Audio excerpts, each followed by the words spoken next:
आंब्याचा सीझन आला की आपण विविध प्रकार बनवतो. त्यातील ही एक आंबा बर्फी.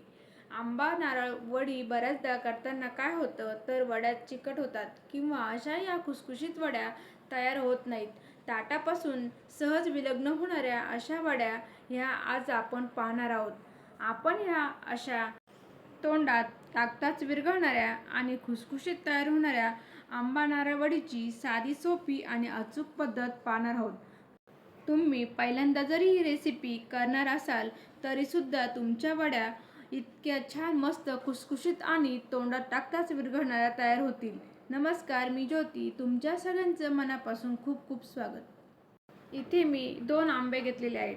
मिक्सरचं भांडं घेतलेलं आहे आणि त्यामध्ये 1 वाटी भरून हा असा ओल्या नारळाचे काप घेतलेले आहेत. त्याचा पाठीचा काळपट भाग काढून टाकला आणि पातळ काप तयार करून घेतले. 2 आंब्याचे हे असे काप तयार करून घेतलेले आहेत. आंब्याची साल काढायची आणि पातळ काप तयार करून ते एकत्रितपणे मिक्सरला असं फिरवून घेतलेलं आहे. आता यामध्ये जेवढे आपण आंब्याचे काप आणि नारळाचे काप घेतले तेवढेच प्रमाणात साखरसुद्धा घालायची आहे आणि 1 वाटी भरून ही आपली दुधावरची साय घालायची आहे. हे सगळं मिश्रण आता एकत्रित असं मिक्सरला फिरवून घेतलं आणि एखाद्या पसरट आणि जाड तळाच्या भांड्यामध्ये हे सगळं मिश्रण घालून घ्यायचं आहे. हे असं आपण मिक्सरला एकदा फिरवून घेतलं की अगदी मस्त एकसारख्या वड्या होतात. वड्यासुद्धा आपल्या तुटत नाहीत आणि मस्त असं आपल्या वडीला टेक्स्चरसुद्धा खूप छान येतं. देवाला नैवेद्यासाठी ही अशी आंबा नारळ वडी नक्की तयार करून पाहू शकता. अगदी साधी सोपी पद्धत आहे. बऱ्याचदा वड्या चिवट चिकट होतात, पण काळजी करण्याचं कारण नाही. वडी थापण्याजोगं मिश्रण तयार झालं की नाही हे सगळं ओळखण्याच्या मी तुम्हाला 3 खुणा सांगणार आहे की ज्यामुळे तुमची वडी जरासुद्धा चुकणार नाही. अगदी मस्त खुसखुशीत अशा आपल्या वड्या तयार होतील. आता हे मिश्रण आपल्याला असं तळापासून सतत हलवत राहायचं आहे. साधारण सुरुवातीपासून आतापर्यंत 5 मिनिटं झालेली आहेत आणि मिश्रणाला काहीशी अशी उकळी यायला लागलेली आहे. उकळी यायला लागल्यावरती असं कडेपासून सुद्धा सतत असं काढून घ्यायचं, म्हणजे कडेला भरपूर असं मिश्रण चिटकून राहत नाही. हे बघा, आता हळूहळू उकळी यायला लागलेली आहे आणि आपण हे हलवणं जरासुद्धा थांबवलं तर अंगावरती हे असे शिंतोडे उडतात. बघा, हे असं बुडबुडे येतात आणि त्याचे शिंतोडे उडून अंगावर चटके बसण्याची शक्यता असते. त्यामुळे हलवणं थांबवायचं नाही आणि गॅसची आच मध्यम ठेवलेली आहे.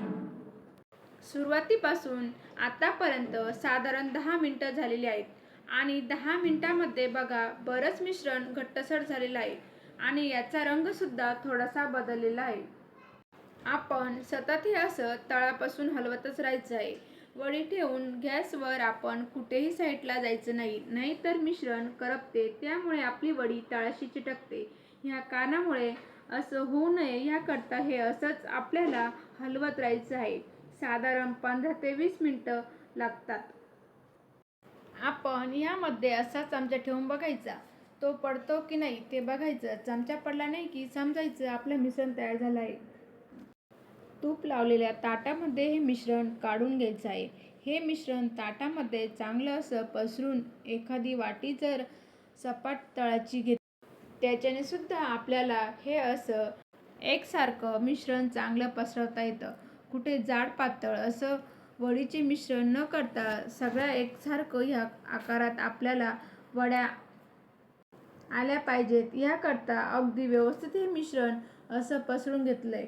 आपण याला गरम असतानाच याला वड्या पाडून घ्यायच्या आहे. अगदी थंड जर मिश्रण झालं ना तर वड्या आपल्या अगदी व्यवस्थित पडत नाहीत. हे मिश्रण आपण ना मिक्सरमधून काढून घेतलेलं ना, त्यामुळे काय होतं तर आपल्या अगदी हव्या तशा वड्या पाडता येतात, कारण मिश्रण अगदी मस्त एकसारखं तयार झालं होतं. आता हे आपण वड्या पाडून झाल्यानंतर काय करायचं, पूर्णतः थंड होण्यासाठी असंच थोडा वेळ बाजूला ठेवून देऊया. रूम टेम्परेचरला येईपर्यंत म्हणजे 3 ते 4 तासासाठी या वड्या बघा पूर्णतः थंड झालेल्या आहेत आणि सहज या वड्या आपल्या निघून येत आहेत. बघा जरासुद्धा ताटाला मिश्रण लागलं नाहीये आणि मस्त अशा आपल्या वड्या बनवून तयार झालेल्या आहेत. अशी तोंडात टाकताच विरघळणारी आणि हाताने पटकन चुरा होणारी अशी आपली वडी बनवून तयार झाली आहे.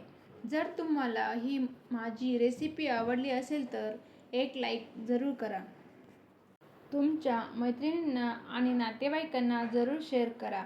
अशाच छान छान उपयुक्त भरपूर टिप्ससह रेसिपी पाहण्यासाठी ज्योती बरकले रेसिपी चॅनलला सबस्क्राईब करा आणि बाजूला असलेले बेल आयकॉनवर क्लिक करा. पुन्हा लवकरच भेटूया या अशाच एखाद्या छानशा आणि उपयुक्त रेसिपीसह. मस्त खा, मस्त रहा. तोपर्यंत धन्यवाद.